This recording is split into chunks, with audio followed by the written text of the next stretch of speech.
بقالي فترة كبيرة جدا عايز أعمل الحلقة دي. من أفضل فيلم لأحمد حلمي؟ آسف على الإزعاج ولا عسل أسود؟ هتقول لي ليه اخترت الفيلمين دول؟ لأن بصراحة الفيلمين دول أقوى فيلمين في تاريخ حلمي، فأنا لحد دلوقتي محتار أنهي فيلم أفضل. هتقول لي طب دي نوعية ودي نوعية، ده دارك كوميدي ودي سايكو دراما، إزاي هتقارن؟ لكن أنا هقارن في الحلقة دي عن أفضل فيلم عامة تاريخ حلمي عمله، بغض النظر عن الجنرا تحت الفيلم. فطبعا في الحلقة دي ما تنساش تعمل لي أهم حاجة، تعمل لايك للحلقة عشان توصل لعدد أكبر ممكن، وتعمل سبسكرايب لو عايز تشوفني تاني وعجبك المحتوى بتاعي وعايز تشوفني تاني تعمل سبسكرايب. يلا بينا نبدأ الحلقة. أفضل فيلم لحلمي، آسف على الإزعاج ولا عسل أسود؟ الحيرة اللي بصراحة بقالي فيها فترة كبيرة جدا. أنا بحب الفيلمين دول أكتر فيلمين بصراحة. الفيلمين لحد دلوقتي بحبهم جدا جدا جدا، يعني فوق ما تتخيل. نمسك عسل اسود. عسل اسود من نوعيه الدارك كوميدي، فيلم بصراحه بيرفكت، واحد من افضل افلام الالفيه الاخيره. بصراحه الفيلم ده بحبه جدا، فيلم كده بيوريك مصر، بيوريك الحلاوه بتاعت مصر والوحشه بتاعت مصر، يجيب لك الحاجتين. الفيلم بصراحه اكتر فيلم بيعكس مصر، بيعكس ان في جدعنه وفي اصاله وفي شهامه، لكن في نفس الوقت بيبقى في مشاكل هم عارفينها، محسوبيه، الواسطه. فيلم بصراحه واحد من اكتر الافلام اللي علقت معايا، واحد من اكتر الافلام اللي بحبها في حياتي.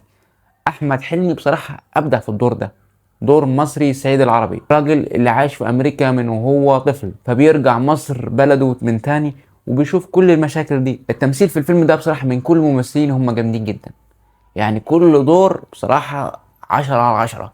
يعني إنعام سالوسة واحد من أفضل الأدوار اللي بحبها لإنعام سالوسة. إدوارد واحد من أحلى الأدوار اللي أنا بحبها لإدوارد عامة. كل الكاست بصراحة، يعني يوسف داوود الله يرحمه، حس مفيش نقص، حس كده كل حاجة محطوطة في مكانها الصح.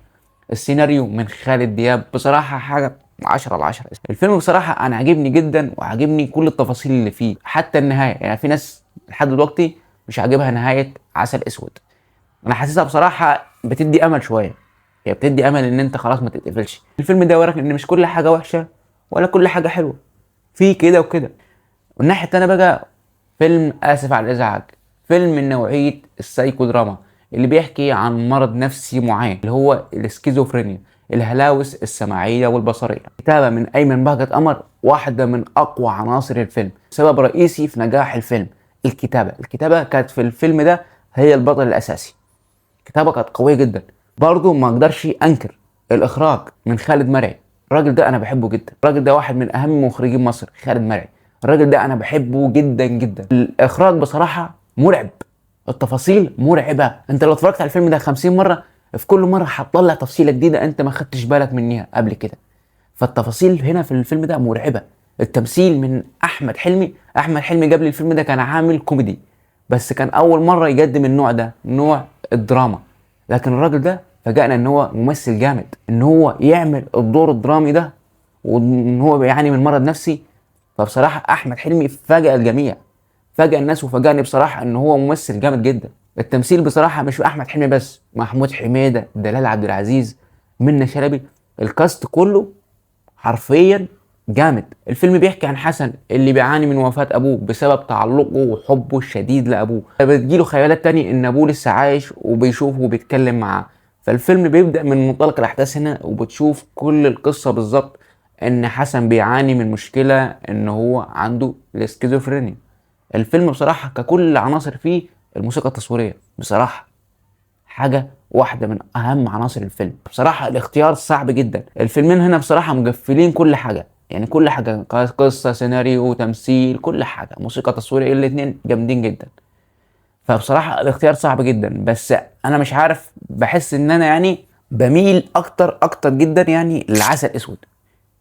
ودي بوينت ضاف زيادة ليه، إن عسل أسود يحسه كده فيه كوميديا، وان انت الكوميديا دي اكتر حاجه بتعلق معانا اكتر، يعني اكتر من الافلام اللي هي الدراميه او حاجه، لان انت تقدر تتفرج عليها كتير. الكوميديا هي شيء نابع من عندنا، نابع من الثقافه بتاعتنا، ان احنا شعب دمه خفيف، شعب بيحب النكت، بيحب يضحك، حتى في المواقف والازمات بنحب نضحك.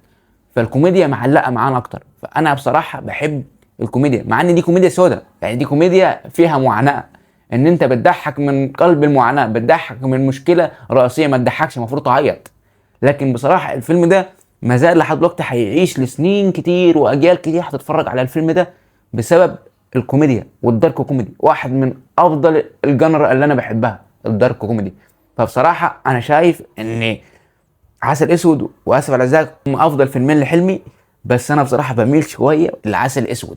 الفيلم بصراحه انا بحبه جدا، بس يظل ان الفيلمين عندي في مكانه واحده، بس بميل اكتر جدا ان فيلم عسل اسود افضل فيلم في تاريخ حلمي، والفيلم ده عمره ما هيتكرر. احمد حلمي لو عاش عمرين فوق عمره يحاول يعمل فيلم زي عسل اسود مش هيقدر. فبرضه في الحلقه دي ما تنسوش اهم حاجه ان انتوا تقولوا لي في الكومنتات تحت انهي افضل فيلم لحلمي، اسف على الازعاج ولا عسل اسود، وليه بتفضل الفيلم ده عن ده. فلازم يعني ما تنسوش تشاركوني برايكم في الكومنتات تحت. واخيرا لو عايز تشوفني تاني وعجبك المحتوى بتاعي تقدر تعمل لي سبسكرايب للقناه، وبرضه ما تنساش تعمل لي لايك عشان يساعد في انتشار الحلقه وان يشوفها عدد اكبر ممكن. واخيرا طبعا سلام عليكم.